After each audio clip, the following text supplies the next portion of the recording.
ሃይ ጋይስ እንዴት ናችሁ?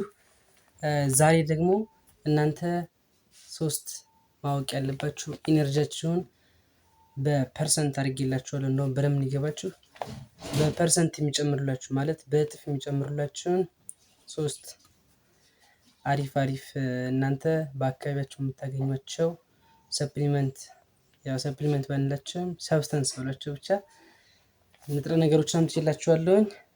ማስጠንቀቂያ፣ ይህንን ማድረግ ያለባችሁ ጂም ከመግባታችሁ በፊት ነው፣ በኋላ አይደለም።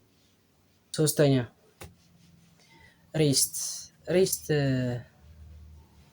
ዋነኛ እንትናችን ይሄ እንደሚባለው ድክመታችንን ከድክመታችን የምናገግምበት እና አዲስ ኢነርጂ የምንፈጥርበት ዋነኛው ሬስት ነው።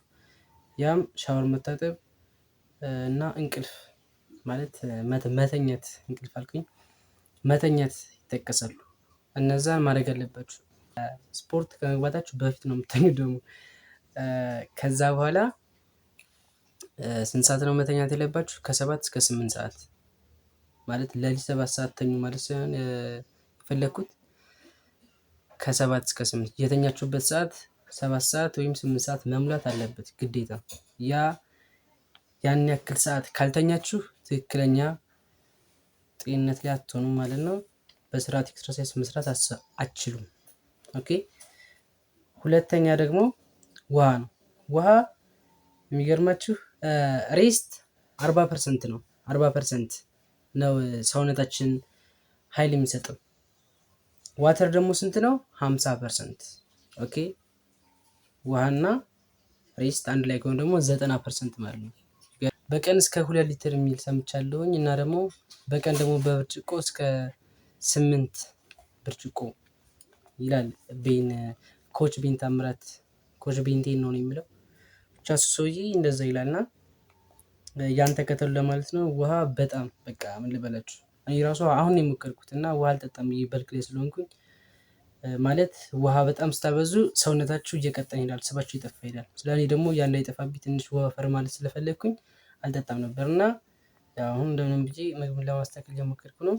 እና ውሃ ጠጡ፣ ግን በጣም እንዳጠጡ ማለት በጣም ስትጠጡ ሽንት ቤትም ትመላለሳላችሁ እና ትንሽ ሰውነትም ልትለቁ ትችላላችሁ። ኦኬ። የመጨረሻውና ዋነኛው ደግሞ ኢነርጂ ድሪንክ ነው። ኢነርጂ ድሪንክ ከሁሉም በተሻለ 99.9% ነው የቦዲ ኢነርጂያችሁን የሚጨምረው ማለት ነው። ከስሙ እንደምትረዱት ኢነርጂ ድሪንክ ነው። ኦኬ። ኢነርጂ ድሪንክ ማለት ኃይል ሰጪ መጠጥ ማለት ነው። ሰብስክራይብ እያደረጋችሁ እስከዛ ኤንድ ኢነርጂ ድሪንክ፣ አሁን ኢነርጂ ድሪንክ ላይ የሚጨምርላችሁ አሁን ለምሳሌ ብዙ አይነት አለ። ቪቡል አሉ፣ ሬካ የሚለው አለ። ያው ቪቡል አሁን ወደ 60 ብር ገብቷል እኛ አካባቢ። እናንተ አካባቢ ያለውን እስኪ ኮሜንት ላይ ጻፉልኝ የሚጠቀሙ ሰዎች ካላችሁ።